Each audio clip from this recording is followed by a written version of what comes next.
खोत होते. खोत म्हणजे काय आहे माहित आहे? खोत म्हणजे जो शेतसारा वसूल करते की नाही, त्याचा तो शेतसारा वसूल करणारा इंग्रजाच्या काळातील अधिकारी. आता मग त्याच्या मोबदल्यात त्याला काय मिळत असेल? त्याच्या मोबदल्यात जो शेतसारा वसूल केला त्याच्यातला चौथाई म्हणजे एक भाग कोणाला मिळत होता? त्या खोतांना मिळत होता. खोत म्हणजे आता गावातले अतिशय श्रीमंत व्यक्ती, कारण एवढं मोठं गाव, एवढ्या मोठ्या गावाचा शेतसारा जमा करणे, एक भाग म्हणजे भरपूर रक्कम झाली की नाही, ती रक्कम त्यांना मिळत होती. पण कर्ज काढू काढून मोठेपणा दाखवू दाखवू ते काय झाले होते? कर्ज बाजारी झाले होते. आणि कर्ज बाजारी झाल्यामुळे त्यांचं जे राहतं घर होतं त्याच्यावर काय आली होती? जप्ती आली होती. आता जप्ती करायसाठी अधिकारी आले. आता याच्या वडिलांनी सांगितलं की आमच्याजवळ काही नाही बा, पैसे नाही. पैसे नाही तर ते त्याच्यावर म्हणाले तर तुमच्या बायकोला विका. आता बायकोला विका म्हटलं, हे शब्द त्यांना काय झाले? खूप लागले. मग आता राहायला तर घर नाही, आता कसं करायचं? मग ते घर काय झालं? त्यांचं जप्तीमध्ये गेलं. पण त्यांचे जे चुलते काका जे राहत होते की नाही, ते अतिशय श्रीमंत होते. पण कोणी त्यांना काय दिला नाही? आधार दिला नाही, सहारा दिला नाही. मग आता राहायचं तर कुठे राहायचं? म्हणून ते कुठे गेले? त्यांच्या आईच्या शेजारी म्हणजे आईच्या घरी राहायला गेले. आता त्यांना श्यामच्या आईला एकच भाऊ होता आणि तो कुठे राहत होता? पुण्यात राहत होता. त्याचे आई वडीलही तिचे कुठे राहत होते? श्यामच्या आईचे पुण्यात राहत होते. आता ते घर रिकामं होतं, त्या घरात ते राहायला गेले.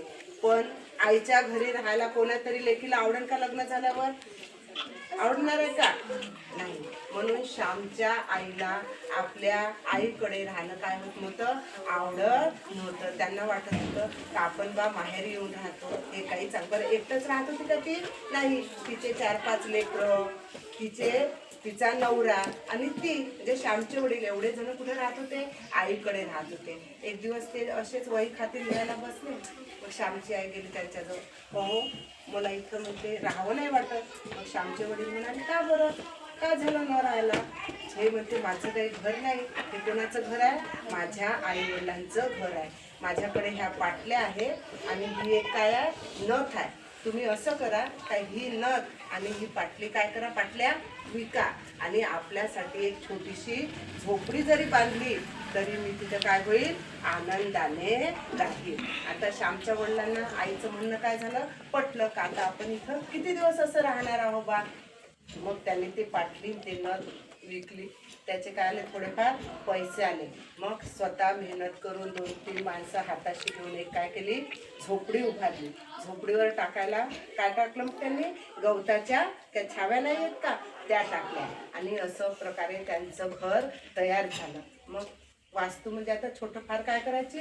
पूजा करायची. मग त्यांनी एक मुहूर्त शोधला. अक्षय तृतीयेच्या मुहूर्तावर काय झाले? ते त्या झोपडीत राहायला गेले आणि स्वतःच्या मेहनतीनं स्वतःच्या पैशानं बांधलेली झोपडी असल्यामुळे तिथं त्यांना राहण्याचा काय आला?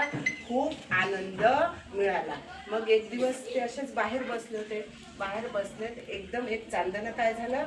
खाली पडलं. आता त्याच्या आईला वाटलं का हे चांदणं बा काय झालंय? मला न्यायासाठी आलं आहे. तेव्हा श्याम त्याच्यावर म्हणाला, आई हे चांदणं तुला न्यायासाठी नाही आलं आहे, हे आपलं स्वर्गासारखं जे घर तयार झालं आहे ते बघायसाठी आलेलं आहे. आणि अशा प्रकारे मग त्यांनी छोट्याशा झोपडीत आपल्या संसाराला काय केली? सुरुवात केली. म्हणजे खूप श्रीमंत असलं तर श्रीमंती टिकून राहू शकते का? नाही. त्यांची श्रीमंती टिकून राहू शकली नाही. शेवटी ते जेवढे गरीब झाले की त्यांचा जो मुलगा श्याम शिकायला गेला दापोलीला, तेव्हा त्यांच्याजवळ पैसे नव्हते शिक्षणाला पाठवायला. तर माधुकरी म्हणजे असं घरोघरी जाऊन जे मागत नाही का, ते माधुकरी मागून त्यांनी शिक्षण घेतलं. शिक्षण घेऊन शिक्षण क्षेत्रात ते आज म्हणजे एक नुसतं आईच्या नावावर लिहिलेलं पुस्तक न ते सुद्धा किती काय झालंय?